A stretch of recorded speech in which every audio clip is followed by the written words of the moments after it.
Welcome! Today, we're diving into something pretty amazing, understanding child development. Whether you're a parent, a teacher, or just curious about how we become, well, us, this is a fascinating journey. So let's get right into it. Have you ever really stopped to think about it? It is one of the most incredible transformations in nature. You start with a tiny, helpless newborn, and somehow they become a person with their own thoughts, feelings, and a totally unique personality. So how does that actually happen? Well, you can kind of think of it like a blueprint. There's this fundamental plan, a series of stages that guide this whole process. Let's unroll that blueprint and take a look. Okay, so what are we really talking about? At its core, child development isn't just one thing. It's a huge journey that's happening on a bunch of different fronts all at once. You've got the physical body, the thinking mind, that complex world of feelings, and of course, our connections with other people.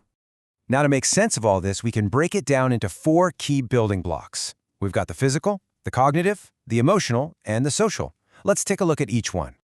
First up, the physical journey. This is the one we can literally see happening right before our eyes. It's the most obvious, but it's incredibly complex.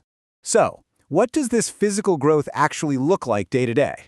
What's so cool is how everything builds on itself. A baby first gets stronger in their neck and tummy, those I called gross motor skills, which lets them sit up. From there, they learn to crawl, and then, before you know it, they're walking and running all over the place. And at the same time, you have the fine motor skills developing. You know, that delicate control needed to pick up a pea, hold a crayon, or eventually tie a shoe.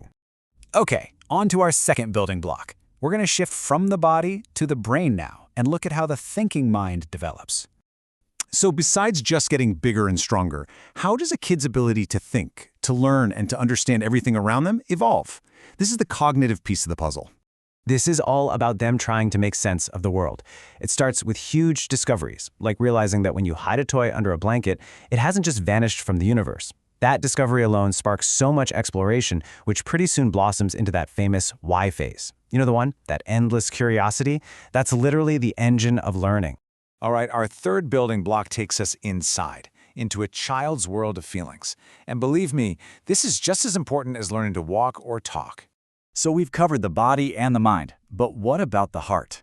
How do kids learn to navigate that super complicated inner world of emotions? It's actually a process with pretty clear steps. First, a child has to learn to just identify what they're feeling. I'm happy, I'm scared. Then they have to figure out how to express it. And the final and, let's be honest, often the hardest step is learning how to manage those big feelings in a healthy way instead of just getting totally overwhelmed by them. This brings us to our fourth and final building block, and it's all about how we relate to the people around us. You could call it the art of connection. A kid isn't born knowing how to be a friend or how to be part of a family or a community. So how in the world do they develop those essential social skills? It all starts with those first bonds with caregivers, and then it expands out to friendships. This is where they learn all those vital life lessons about sharing and taking turns. And, maybe most importantly, it's where they develop empathy, that incredible ability to understand that someone else is feeling something totally different than they are. It's a huge milestone. So, we've looked at the 4 individual building blocks, but here's where the real magic happens. They don't work separately. This is so crucial. These areas are not in their own little boxes. Think about it. A child's physical ability to run around and play a game with friends, that's physical, directly affects their friendships, which is social. It involves understanding the rules, that's cognitive, and it definitely involves handling winning or losing, which is emotional. They all weave together to shape a whole person. Now, if there is one single thing to take away from all of this, please let it be this. There is no universal timeline. There is no normal schedule. Every single child follows their own unique blueprint at their own unique pace. So what's our role in all of this? How can we help? Well, while the blueprint is innate, every child thrives with the right kind of support.